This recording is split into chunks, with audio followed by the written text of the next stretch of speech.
Whoa, whoa, whoa, whoa, whoa, whoa, yeah, we are in the place to be, yeah, yeah, yeah, yeah, yeah, yeah, yeah.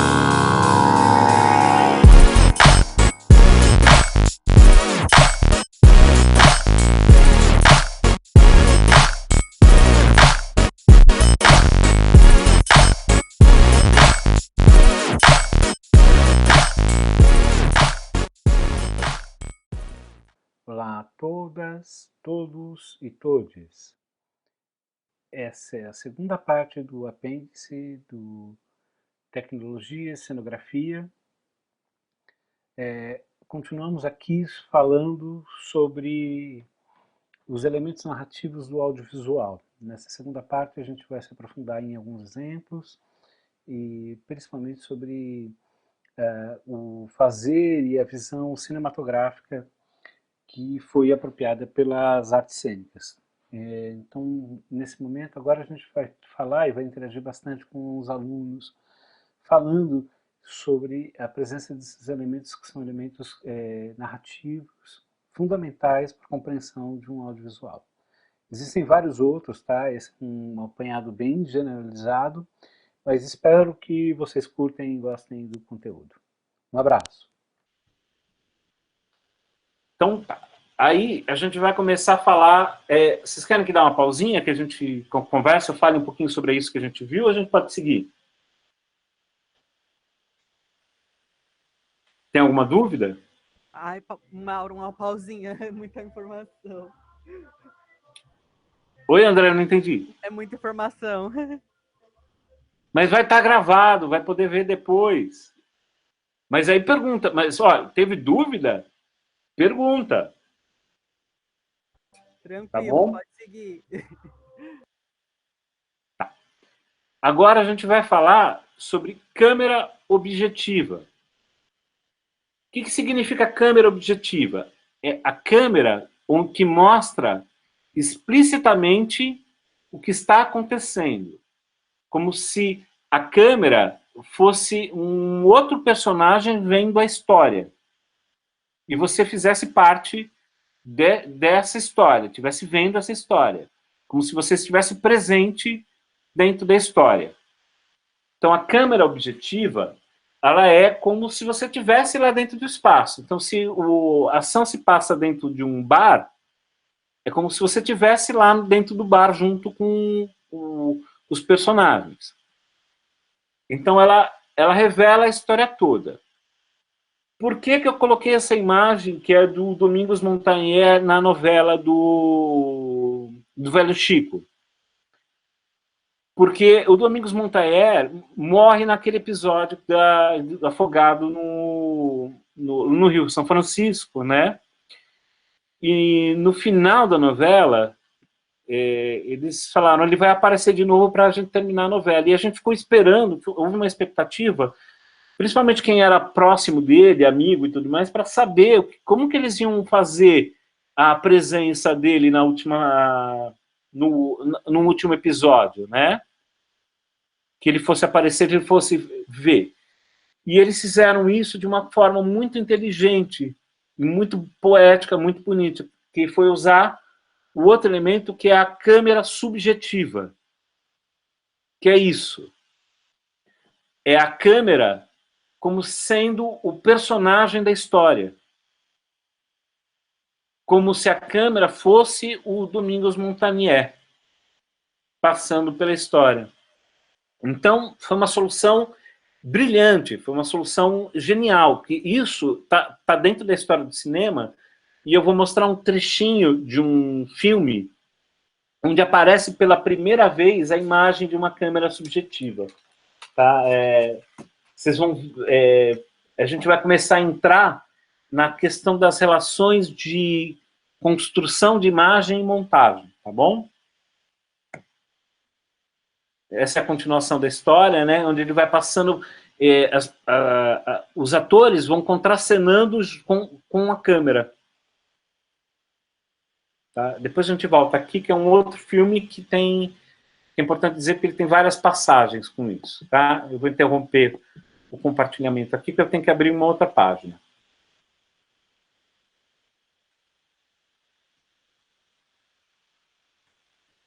Vamos lá. Retomando para vocês. Então, os ângulos são normal, que é um ângulo tomado na vista dos olhos. Aí você tem um plongé, que é um mergulho. A câmera está mergulhando para dentro da cena. O contra-plongé, que é como se a câmera está emergindo. Ela está subindo para a cena. Aí você tem câmera objetiva, que é a câmera que está dentro da cena como espectador. E a câmera subjetiva, que a câmera está como personagem da história. Tudo ok até aqui? Sim. Sim. Ok, e eu já usei a maioria delas. Bacana. Então vamos lá. Agora a gente vai entrar nos efeitos de montagem. Com tudo isso que a gente já faz, a gente vai fazer o quê? A gente vai usar isso para construir uma história, né? Ou para narrar uma história. Então eu vou falar porque assim, são infinitos assim, das possibilidades, mas tem alguns que são bem característicos, que vão desde o início da história, do início da história do cinema, que são importantíssimos para a gente compreender o que é a linguagem e como ela foi sendo construída. Então, eu vou falar sobre o efeito, eu vou mostrar um vídeo, eu vou falar sobre o efeito Kuleshov, eu vou falar sobre o ponto de vista, que é exatamente, entra na questão da primeira pessoa, que é essa câmera subjetiva. Eu vou falar sobre plano sequência, né? E vou falar sobre o traveling na câmera que segue, a câmera que entra dentro da história, né? Então eu vou mostrar 4 videozinhos para vocês. Eu vou primeiro eu vou mostrar o vídeo do Hitchcock explicando o que é o efeito Kuleshov. Então prestem atenção, se travar o vídeo, eu volto e explico na sequência, mas para vocês verem, porque explicar o efeito Kuleshov é uma coisa, ver o efeito Kuleshov é outra completamente diferente, tá?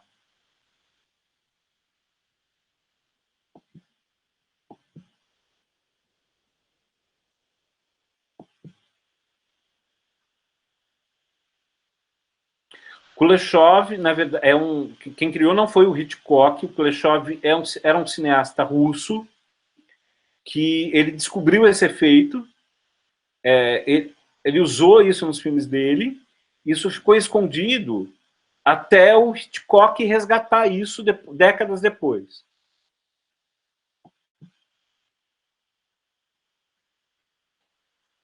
Estão vendo a imagem? Não. Tá carregando. Ah, acho que foi. Chegou. Chegou? Então tá. Aqui, tá? Tem legenda, tá? Ele vai estar falando inglês, mas vai acompanhando.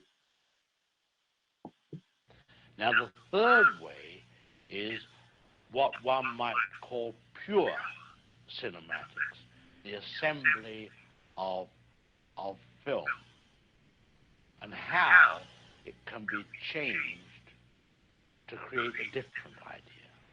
Now, we have a close-up. Let me show you what he sees. Let's assume he saw a woman holding a baby in her arms.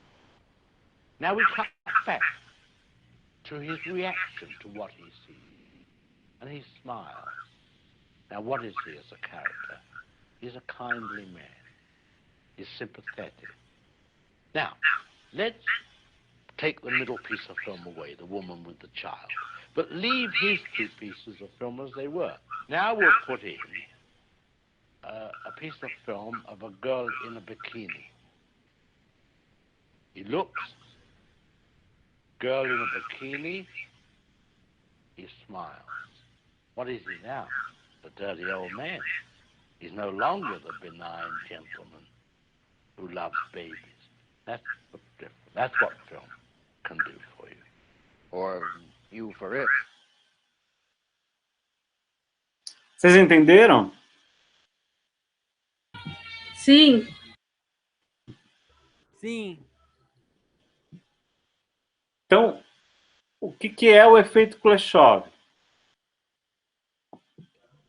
O efeito Kuleshov é quando você tira a imagem de um contexto,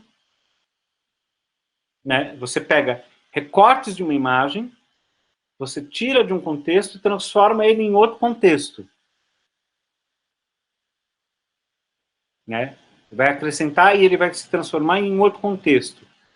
Dá para entender um pouquinho? Deu para entender isso? Você muda a interpretação da imagem. É a mesma imagem, né? De formas interpretadas de formas diferentes. Então, de acordo com a edição, de acordo com aquilo que você optar por editar, você muda completamente a subjetividade da imagem que está em cena. Então, Kuleshov, ele pegava imagens de pessoas que estavam em estados neutros. Se colocasse um prato de comida no recorte para voltar antes da imagem, aquilo representava que, assim, você pensava, nossa, essa pessoa está passando por fome. E tirava a imagem do prato de comida e colocava uma moça falando, nossa, esse cara é um safado. Ele tá olhando, observando a moça. E era a mesma imagem. E não havia alteração nenhuma. Havia uma mudança pelo recorte, pela mudança, pela edição. Então, isso é importantíssimo na linguagem de cinema e de como você constrói a narrativa através da linguagem da imagem. Mauro, Então, gente, eu vou apresentar... Oi, pode falar, André. É igual no filme do Budapeste, que ele começa a falar e aí ele apresenta o cara que está sentado na cadeira, ele vai explicando aquela narrativa do cara e vai mudando a câmera de posicionamento, mas mesmo assim ainda não perde a essência, que é bem no comecinho, ele explicando o começo do hotel. É mais ou menos isso que seria esse polishop? Nossa, André, tá baixo. Agora deu uma sumidinha. Eita. Melhorou? Melhorou. Ô, André, você tá usando o fone lá? Sim, eu descobri que é a entrada do notebook. Ah, que pena. Mas tá ouvindo melhor agora? Agora sim. Então, eu tava falando que seria igual do filme do Budapeste, que é no começo quando ele está falando sobre a narrativa contando a história do cara, né? Que primeiro ele tá mostrando só o hotel ali e ele foca no cara e né, que é o principal, e depois ele some, mas mesmo assim ele dá o contraste do cara só por trás, mas não perde essa essência. É mais ou menos isso? Tem um pouco a ver, a gente vai ver, ainda vendo essa questão de como você constrói a narrativa, como você constrói a ideia, porque assim, já tem outros elementos que estão associados com isso, mas pega exatamente essa relação, essa construção de imagem, e vai acrescentando outros elementos, que a gente vai começar a ver daqui por diante. Então, eu falei do Kuleshov, agora a gente vai falar sobre o ponto de vista, né? É um outro videozinho curto da primeira vez que a câmera subjetiva, utilizada como personagem, como ponto de vista, foi usado no cinema em 1947, no filme A Dama no Lago, que é um filme noir, é um filme de suspense, tá? Então, é um trechinho só do filme, não é o filme inteiro, claro. Então, a gente vai ver a câmera sendo usada como personagem.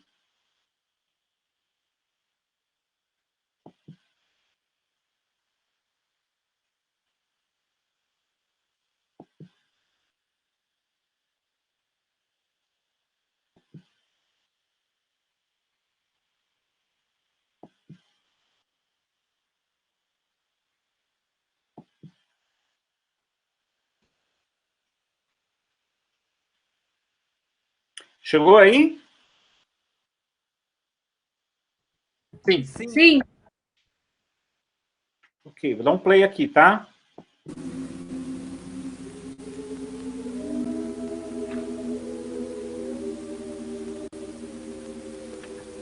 Why didn't you telephone? I didn't have a nickel.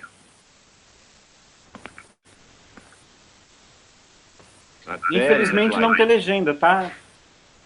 What did you find at the lake? Snow? Who's being cute now? You are. There'll be an item on your bill for bribes I spent finding out Muriel Chess had another name. What? Yeah, Mildred Haviland. You ever hear of her? Muriel Chess married your boss's caretaker after meeting him in a bar in San Bernardino. But her real name was Mildred Haviland. And she married Chess because she wanted a place to hide. It seems that a tough cop was after her. What's this got to do with Crystal Kingsbury? I'm coming to that. She and Muriel, or shall I call her Mildred, had a fight over a man. What man? The guy I was slipping the $20 bills to kept claiming he didn't know his name. But I suppose you do. Yeah. I stopped beating his brains out with money and started snooping for myself, and look what I found. The Mildred from Chris was hidden in a sugar can in Mrs. Kingsby's cabin. There could be any number of Chris's. Oh, don't say a thing like that. That's our boy, Lavery. That ties him up with two missing women, Crystal and Muriel. You think he drowned Muriel Chess? He would have drowned me if there'd been any water handy. I'm sure it must have been Crystal Kingsby. She fought with Muriel over a month ago. You just said so. Muriel's been found dead and Crystal's missing. And from now on, Marlowe's missing. What's the matter now? Maybe Crystal did it, maybe she didn't. Give me the dough I put out for expenses, now go on home. Without finding Crystal Kingsby? You want me to find her just so she can be locked up? There wouldn't be enough evidence. Oh, maybe you could find something else. A gun, maybe. Why don't she just look beautiful? And quit worrying about guns, and dead females, and missing ones, and that $1 million you want to marry. Crystal drank a lot. She had a violent temper. Start being a woman. Quiet down long enough to hear your heartbeat. You might wake up and find it's a different world. I'm paying you to wake up and find Crystal Kingsby. I don't want to talk about that. I do. Okay. That's what you want, I'll go on with this. I'll go and see Lavery today. Lavery? Why Lavery? He's in the middle, isn't he? You want Crystal found, don't you? Well, he doesn't know where she is. You went over This there time once. I'll watch his right hand. Stay away from Lavery. Go back to the lake. You did fine there. Legal, né?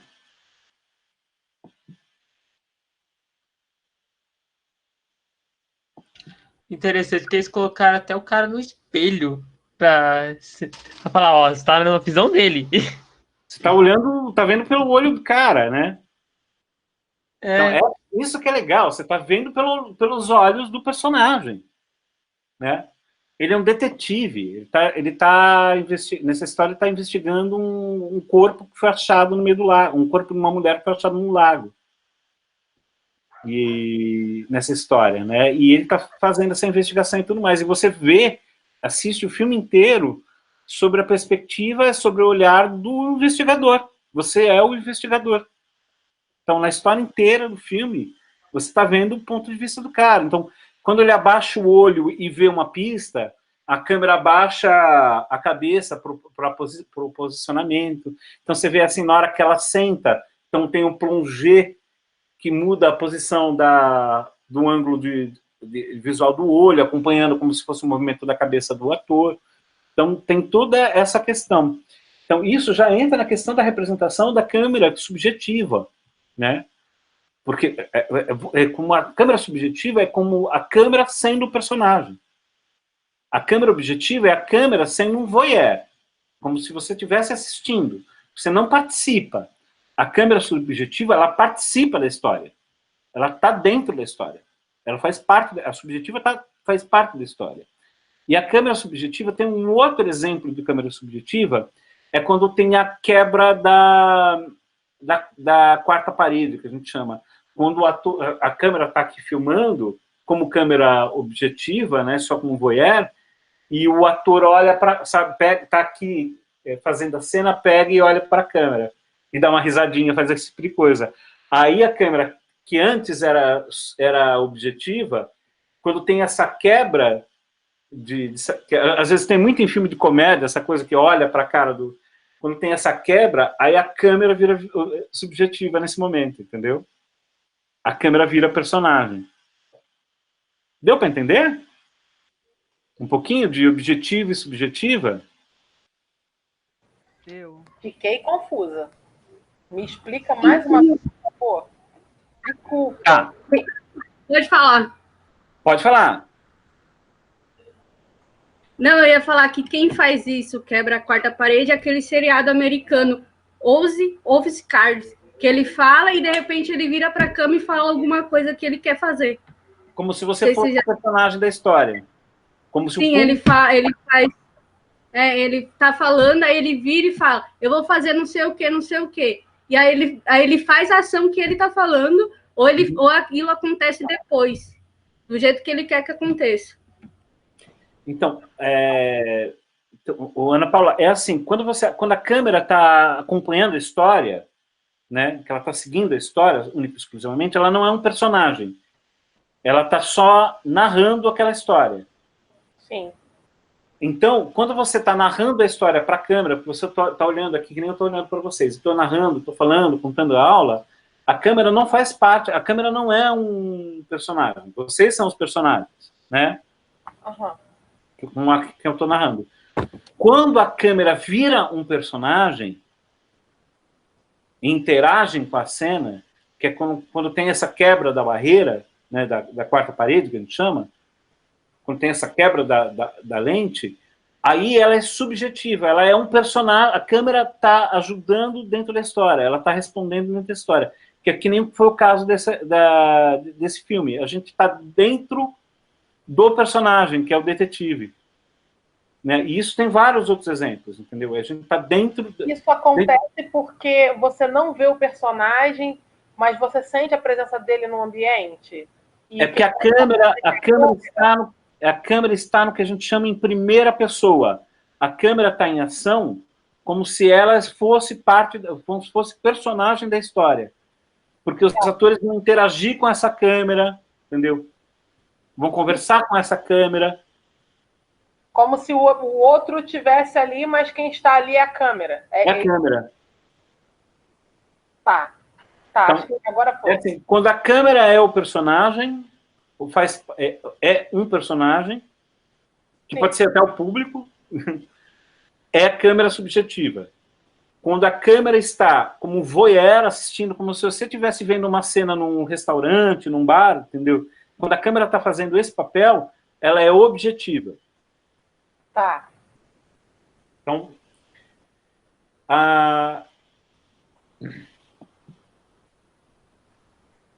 agora a gente vai falar sobre plano sequência. Plano sequência é quando a câmera acompanha uma sequência de história e, assim, a primeira vez que há um filme inteiro feito por plano sequência, né? Mas, assim, claro, evidentemente, você tinha dificuldades técnicas e até hoje você não consegue fazer um filme inteiro de 2, 3 horas com uma tomada só, né? Quando é feito uma tomada inteira longa de acompanhamento da história. A primeira vez também foi o Stanley Kubrick, o Alfred Hitchcock, no Festim Diabólico. Então, o que acontece? Ele filmou o filme inteiro em 3 takes. Porque tinha que trocar os filmes das câmeras. Então, a transição, a passagem, ele não revelava. Então, fechava o zoom num objeto e quando saía, parecia que não tinha feito corte. Né? Mas, na verdade, o corte estava nessa tramóia.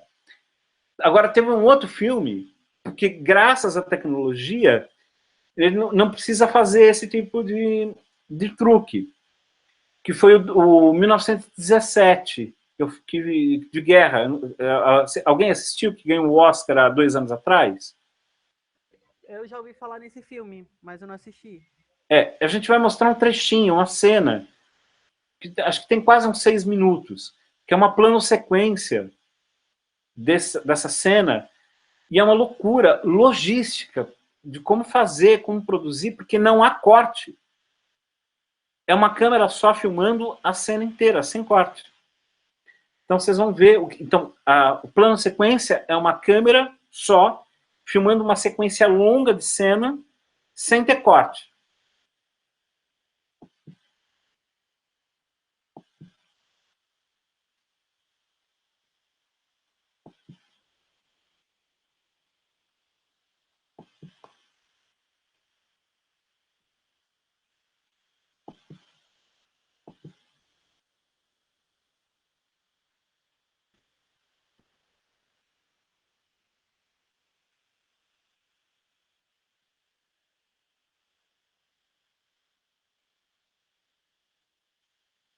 Chegou? Chegou? Sim. Tá demorando para processar aqui. Mauro, se der, dá para mutar se der, dá Oi? pra você conseguir mutar quando você soltar o vídeo, eu acho que é melhor, porque fica saindo duas vozes, e aí tem horas que a internet dá uma bugada, e aí as vozes confundem. E aí, Perdão, eu não entendi. Eu tenho que mutar o meu mic? quando você soltar o play, porque fica saindo duas vozes, porque tem horas que a internet dá uma bugada, e aí fica saindo duas vozes. Será que, não sei se é só comigo. Eu vou tentar mutar aqui. Aí se der... Se travar o áudio, aí vocês me dão um alô, tá? Combinado. Certinho. Onde está o Coronel Mackenzie?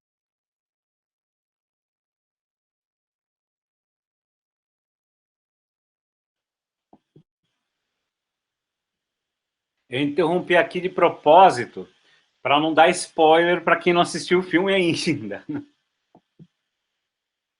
Mas deu para entender o que é uma planosequência?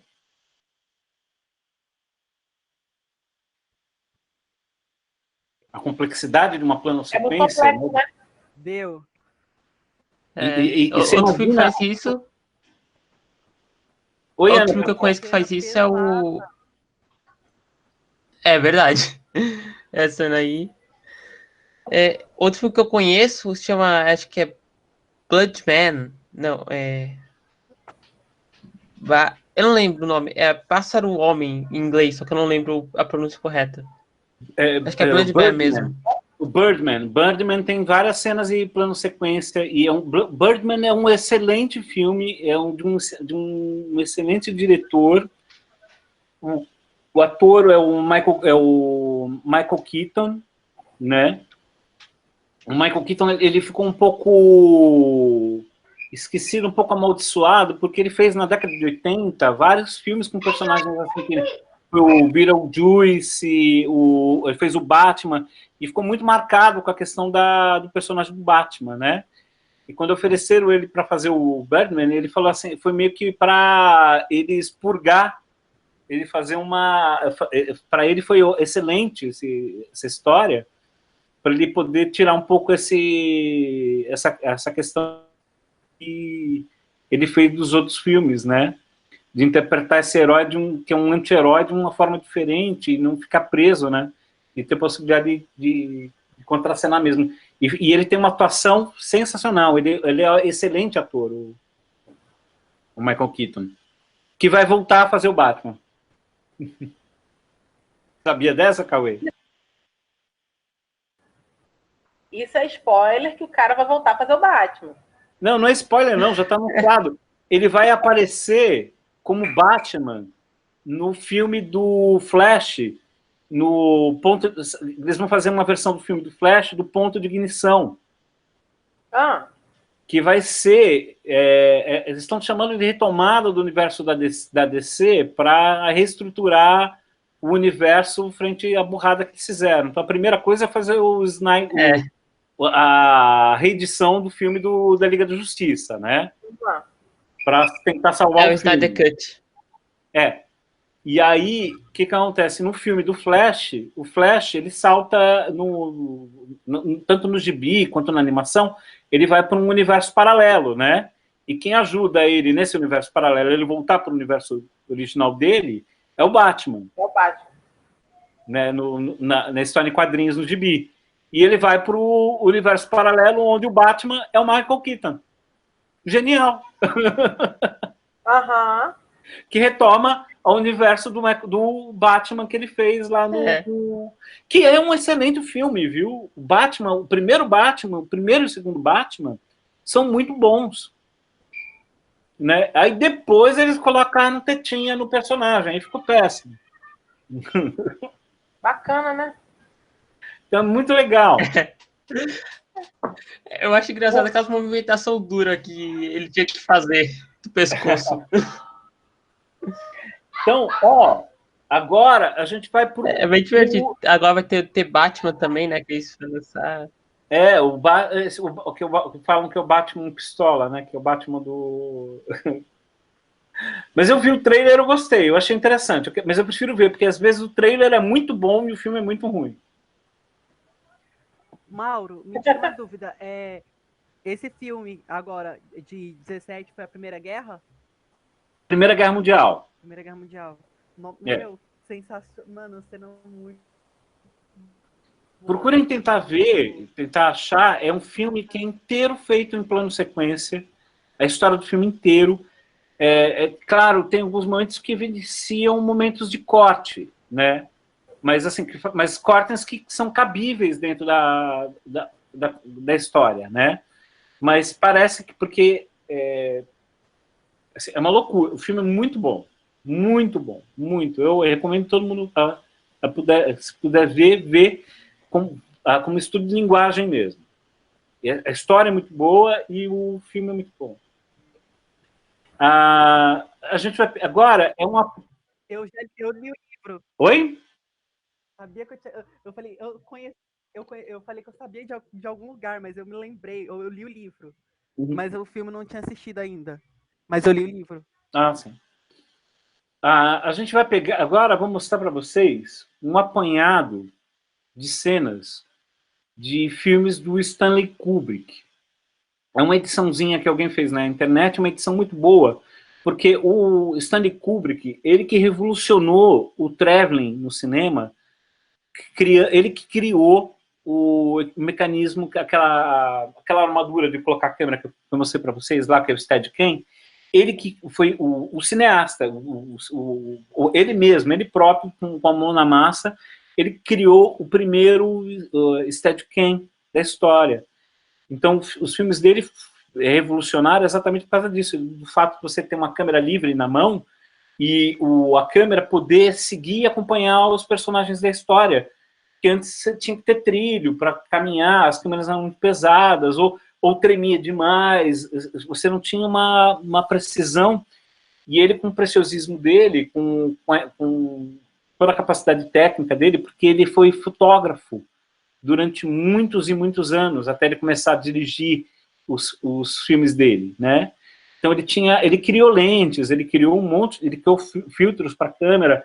Então, o Stanley Kubrick, além de excelente diretor, ele era um inovador, ele criava equipamentos e criava materiais que revolucionaram a fotografia. Tanto a fotografia do cinema, quanto a fotografia material mesmo, a fotografia estática. Então, a gente um trechinho, também é curto, de uma edição de várias cenas de traveling, de acompanhamento, onde a câmera acompanha o movimento de cena.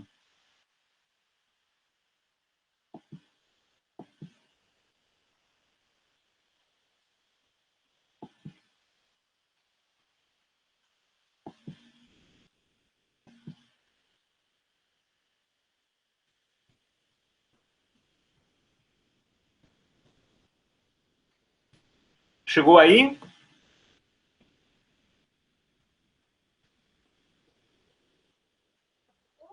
Sim.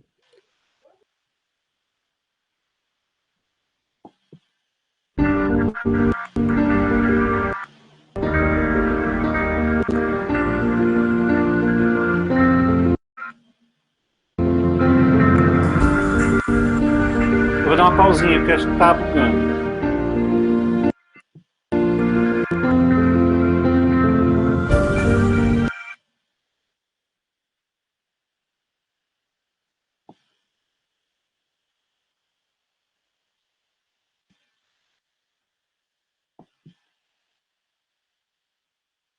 Um segundinho, eu vou tirar meu áudio aqui.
Mesmo dando uma travadinha, mas deu para entender como é que é pensada a questão de a câmera ser um personagem que está acompanhando a história, né?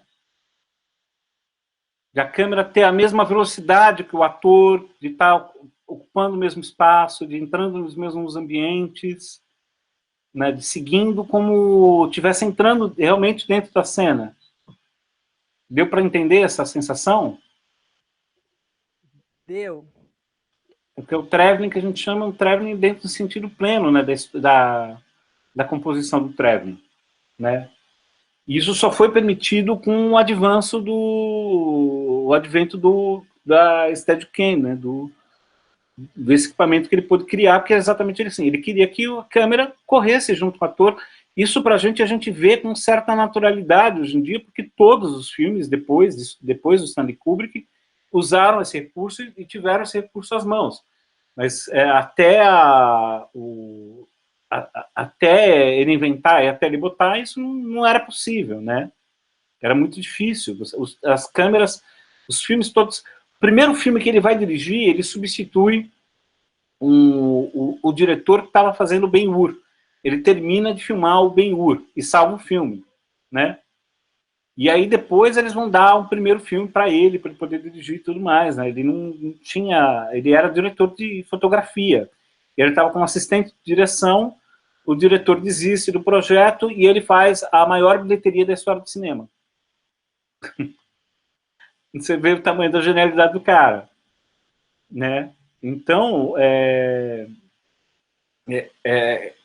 era isso, né? Então, quer dizer, o cara não era fardado a nada, né?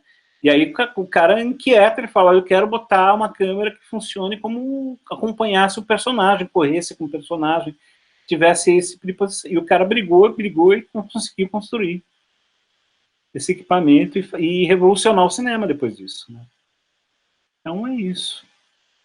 Acho que hoje deu, muita matéria, muita coisa, eu acho que deu para entender onde entra essa questão da relação da subjetividade, onde começa a entrar a questão da arte dentro da visão da câmera, de como isso pode ser colocado e como ser explorado, né?